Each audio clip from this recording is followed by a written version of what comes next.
Hi guys, तर मी परत एकदा आली आहे तुम्हाला सर्वांना भेटायला. आणि तो व्लॉग आज येतोय तो म्हणजे आजीचा.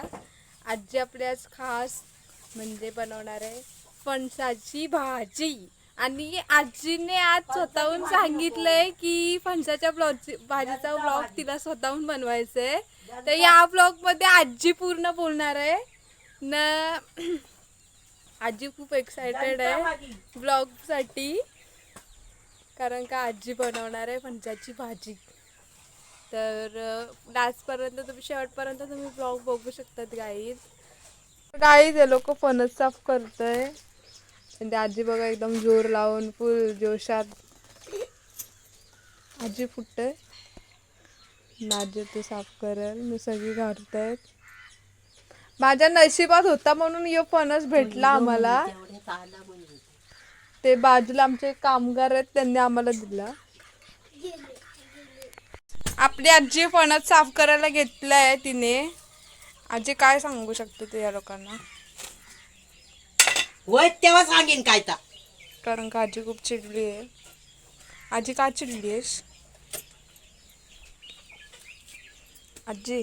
चाय बी घेता आजी हा काय बघ गो बाय फळ साफ करतोय ना असं काय करतो तरी निवास जरा बसाक दी गो बाय पोरा.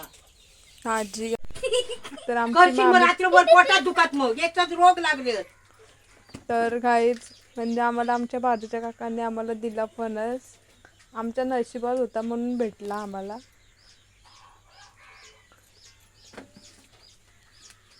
गाय काढते जरा का मग रुई बघा कशी साफ करते. तू नुसता मग टाइम.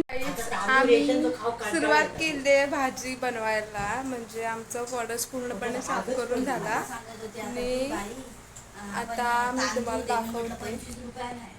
तसंच सांगायचं. चालू आहे. मामी आमची अजून काहीतरी करते.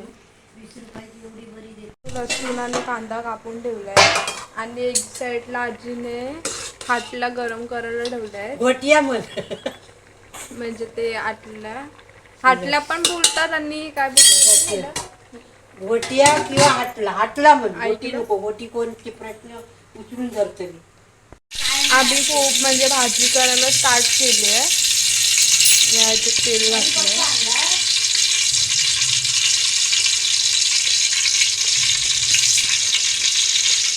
आणि काय टाकलंय? नाही टाकलं. आजीचं म्हणणं आहे की हे पूर्ण ब्राऊन व्हायला पाहिजे तोपर्यंत कांदा नाही टाकणार. डाळ नको लसूण भाजतच नाही ती कमी आली आहे आणि कांदा पण लाल झालाय काही. कुठे घालाय डाळ. हळद टाकते जराशी. किती चमचे टाकले आजी? 1 चमचा हळद. नाही हिंग टाकलं जरासं नावापुरते. जरासं हिंग टाकलं काही. मस्त कलर आलाय आपल्याला फोडणीला. आता याला मिक्सिंग करून घ्यायचं आहे थोडं.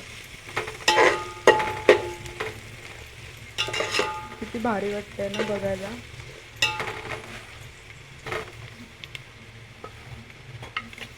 आणि याच्यात आता आमची आजी आमच्या घरचा मसाला घालते जो की आम्ही घरी बनवला आहे. तुम्हाला मी परत सांगेन की तुम्हाला हवं असलं तर तुम्ही आम्हाला ऑर्डर देऊ शकतात. शंगड्याची. आता याच्यात मीठ टाकलंय चवीनुसार. जेवढं तुम्हाला पाहिजे तेवढं तुम्ही टाकू शकतात. मीठ आम्ही 1च चमचा घातला.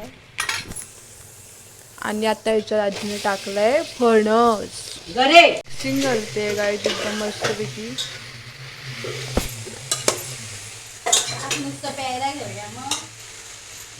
आणि मीठ टाकून घेतलं भातावर तरी झालं.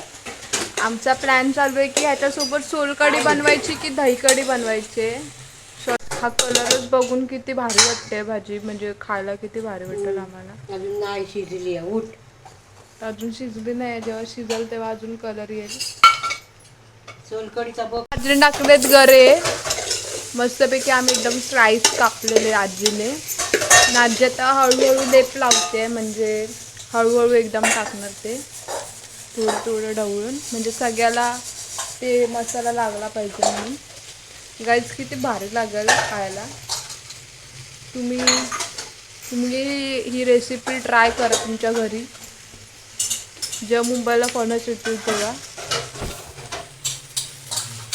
आता हाच फणस आम्हाला खूप मुश्किलने भेटला आहे, म्हणजे आमच्या काकांनी आम्हाला दिला. माझी इच्छा होती फणसाची भाजी खायची आजीच्या हातची. तो पान काय टाकला ती काय आहे? घोटी घोटी तर घोटी टाकले आजीने आटल्या. त्याला आटलं गोवा की तुमका तिखट होईया भाजी. करून ठेवले आणि त्याचा आता वाफेवर ठेवणार आहे आम्ही काही थोडा वेळ, म्हणजे 5-10 मिनिटं ना आजी. 5-10 मिनिटं जसे शिजणार गरे त्याच्यावर काय का depend आहे पाणी guys. गळतं भाजी. तुम्ही ज्या सुवर्ण क्षणाची वाट बघत होता तो क्षण आला आहे. म्हणजे आपली भाजी पूर्णपणे रेडी झाली आहे. मी तुम्हाला दाखवते. म्हणजे वाफेला ठेवलेली वाफ झाली तिची भाजी रेडी आहे. मी दाखवते तुम्हाला. आपली भाजी पूर्ण रेडी आहे आणि खूप छान कलर आला आहे आणि खायला पण एकदम टेस्टी वाटते आम्हाला. आजीने वरून थोडंसं काय टाकलं आहे खोबरं, थोडंसं वरून नावापुरतं खोबरं टाकलं आहे. पण एवढी भारी झाली आहे ना गाईस, खायला खूप टेस्टी लागेल. आणि आमचा प्लॅन झालेला सोलकढी की ताकाची कढी, पण आमचं नियोजन झालं आहे सोलकढीचं. तर ही सोलकढी आम्ही बनवली आहे गाईस. आता वरून फक्त त्याला कोथिंबीर आणि आगूळ टाकायचं बाकी आहे, बाकी सगळं रेडी आहे. आणि मस्तपैकी भाजी आमची अशी झाली आहे. तुम्ही येऊ शकतात आमच्याकडे जेवायला. आमची भाजी रेडी आहे, आम्ही सगळेजण जेवायला बसलोय मस्तपैकी आणि सोबत सोलकढीचा बेद आहे. विचार करा, खूप भारी स्पेशल अशी थाळी झाली आहे आमची. आजी बघा सगळ्यांना जेवायला वाटते ना आता सुरुवात करतात.